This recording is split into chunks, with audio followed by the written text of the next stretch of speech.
तर मित्रांनो, पुन्हा एकदा स्वागत आहे आपल्या चॅनलवरती। मागील व्हिडिओमध्ये आपण महात्मा फुले व सामाजिक, सांस्कृतिक, शैक्षणिक व आर्थिक स्थितीबद्दल जाणून घेतलं होतं। तर या व्हिडिओमध्ये महात्मा फुलेंनी केलेले कार्य आणि त्यांनी दिलेली ग्रंथसंपदा याबद्दल आपण जाणून घेणार आहोत। तर व्हिडिओ नक्की शेवटपर्यंत बघा आणि व्हिडिओ बनवायला खूप मेहनत लागत असते, त्याच्यासाठी चॅनलला नक्की शेअर करा, सबस्क्राईब करा आणि लाईक करा। तर सुरू करूया आजचा व्हिडिओ।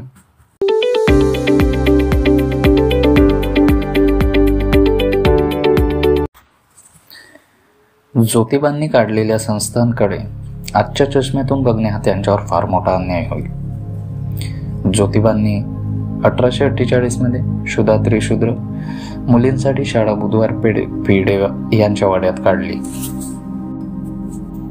बघा, याच्यामध्ये पहिला पॉइंट आहे की 1848 मध्ये त्यांनी बुधवार पेठेत भिडे यांच्या वाड्यात सुधा त्रिशूद्र मुलींसाठी शाळा काढली। त्याच्यानंतर लगेचच 1849 मध्ये त्यांनी मराठी प्रकाशकांना अनुदान देण्याची मागणी करणाऱ्या सुधारकांच्या सभेला संरक्षण दिलं। 1851 मध्ये चिपळूणकर वाड्यात व रास्ता पेठेत मुलींची शाळांची स्थापना केली। 1855 मध्ये रात्रीच्या शाळेची स्थापना केली। 1873 मध्ये त्यांनी सत्यशोधक समाजाची स्थापना करून आपल्या कार्याला संघटित चळवळीचे स्वरूप दिले। 1882 मध्ये हंटर शिक्षण आयोगापुढे आपले ऐतिहासिक क्रांतिकारी निवेदन सादर केले। ज्योतिबांनी ज्या प्रतिकूल परिस्थितीत शाळा काढल्या त्या आजच्या तुलनेत चिमुकल्या दिसत असल्या तरी आजच्या 10,000 शाळांपेक्षा ज्योतिबांची एक शाळा अधिक महत्वाची ठरते। ग्रँड डफ हा इतिहासकार छत्रपती शिवाजी महाराजांसंबंधी म्हणतो,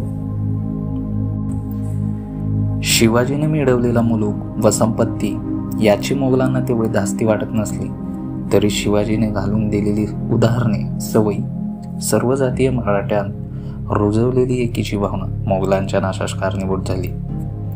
ग्रँड डफच्या या उतारात थोडा बदल करून असे म्हणावेसे वाटते की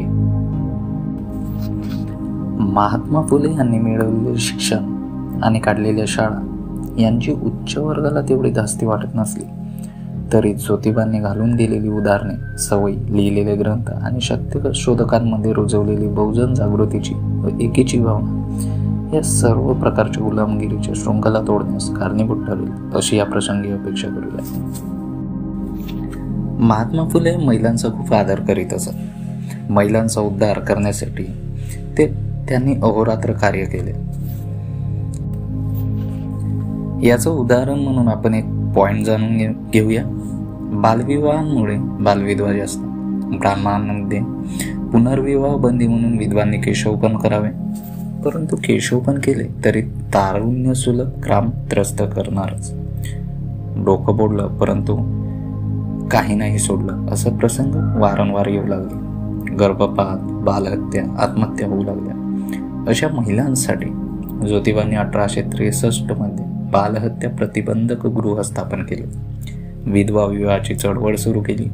स्त्रियांसाठी शाळा काढल्या। स्त्री पुरुषांपेक्षा श्रेष्ठ आहे। पुरुष शिकला तर एकटाच शिक्षित होतो, परंतु स्त्री शिकली तर संपूर्ण कुटुंब शिक्षित होते। ती गृह शोभा अशी शिकवण दिली। इसवी सन 1876 ते 1890 मध्ये ते पुणे नगरपालिकेचे सभासद होते। नगरपालिकेचा कारभार सुधारण्याचे प्रयत्न केले। सक्तीच्या शिक्षणाचा त्यांनी आग्रह केला। 1880 मध्ये त्यांनी दारू विक्रीला विरोध केला। 1882 साली हंटर शिक्षण आयोगाला क्रांतिकारी निवेदन सादर केलं। 1887 साली नानव्यांचा संपही घडवून आणला। डिसेंबर 1889 मध्ये मुंबईला काँग्रेसची सभा भरली असता ज्योतिरावांनी शेतकऱ्याचा बनवलेला 30 फूट उंच पुतळा काँग्रेसच्या मंडपासमोर ठेवला।